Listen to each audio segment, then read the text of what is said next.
La Comédie Française a une importance cruciale dans l'histoire de Paris, importance cruciale sur plusieurs plans. Tout d'abord sur un plan historique, vous n'êtes pas sans savoir que la Comédie Française a été créée en 1680 par Louis XIV. Donc la Comédie Française a une origine royale, elle a été créée par le roi Louis XIV.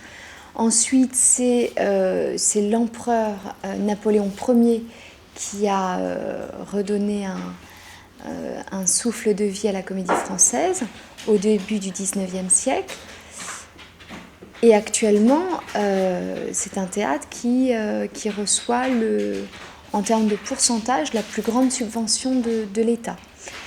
Ça veut donc dire que la Comédie Française est au centre d'une création théâtrale, dramatique actuelle. Donc sur un plan historique, c'est un des plus vieux théâtres du monde.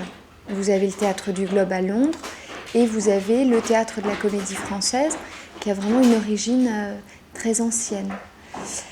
Donc ça, sur un plan historique, c'est très important parce que la Comédie Française est le miroir d'une histoire théâtrale française. C'est un théâtre qui est très important sur un plan architectural.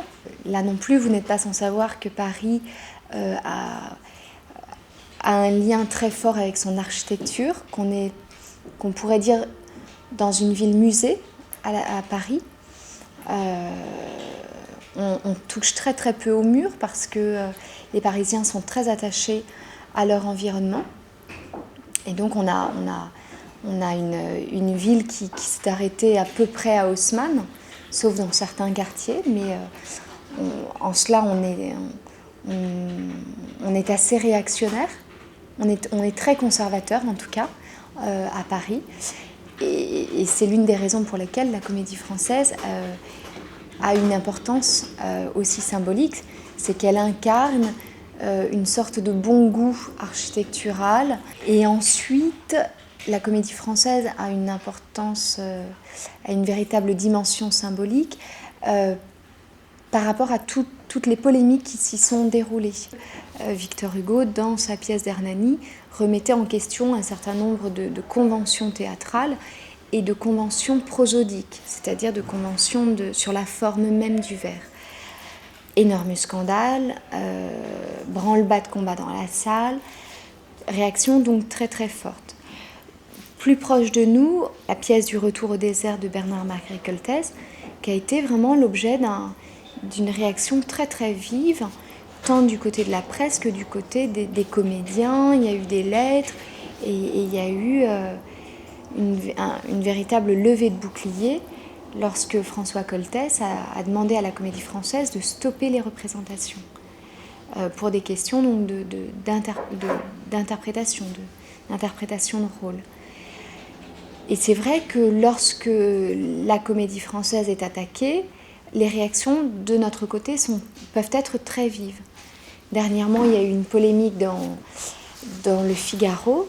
C'est vrai que les comédiens ont réagi de manière très vive et on a pu voir dans la presse générale des réponses à cette polémique qui demandaient en réalité pourquoi on mettait tant d'argent dans la Comédie Française, pourquoi les subventions étaient si élevées, et est-ce qu'il ne serait pas un jour envisageable de baisser ces subventions au profit d'autres théâtres. C'était un petit peu l'objet de la polémique. C'est un théâtre qui pose des questions à des moments très particuliers de son histoire. Donc c'est en cela, me semble-t-il, que ce théâtre a une force symbolique très forte en France. C'est parce qu'il est la vitrine du théâtre français. La Comédie Française, ce qui est intéressant, c'est que c'est une troupe et 3 théâtres. Et dans ces 3 théâtres, que sont la Salle Richelieu, le Théâtre du Vieux Colombier et le Studio Théâtre, il y a énormément de présentations. Et en cela, je crois que par la multitude des propositions offertes au public, on a une assez belle métaphore de la vie.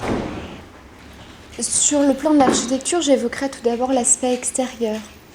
et puis après on passera à l'intérieur de la salle. Sur un plan extérieur, ce qui me semble tout à fait remarquable, c'est la configuration des lieux. C'est-à-dire que dans le Palais Royal, vous avez à la fois la Comédie Française, le Conseil d'État, le ministère de la Culture et la Banque de France, au fond. Donc on a comme ça une configuration très particulière qui montre à quel point on est dans un espace de pouvoir. Maintenant, sur l'architecture intérieure, on est dans le cadre d'un théâtre à l'italienne. La grande richesse des salles à l'italienne, c'est qu'au départ, le spectacle n'était pas sur la scène, il était plutôt dans la salle.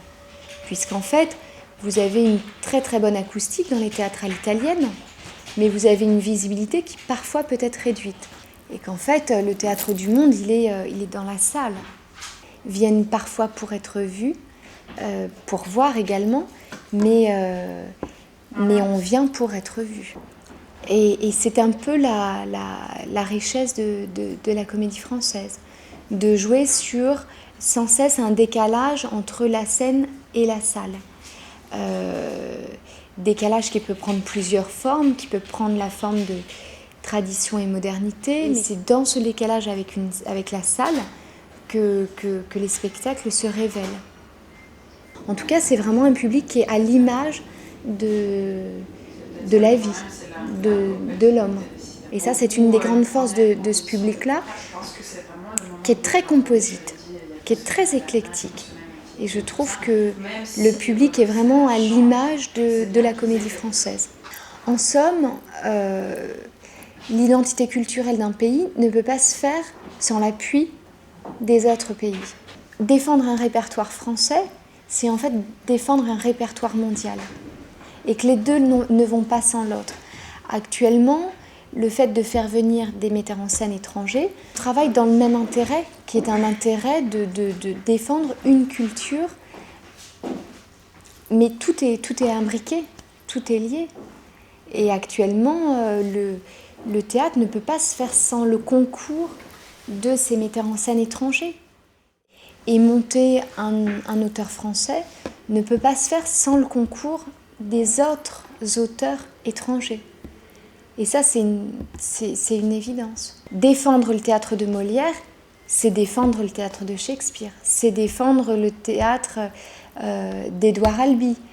Tous ces auteurs qui en fait ont une véritable connaissance et un véritable amour du langage dramatique.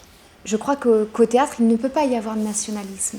Et c'est la raison pour laquelle nous qui sommes en ce moment en France dans une réflexion européenne, puisque la France va prendre la présidence de l'Union européenne d'ici quelques mois, eh bien on doit se poser ces questions-là.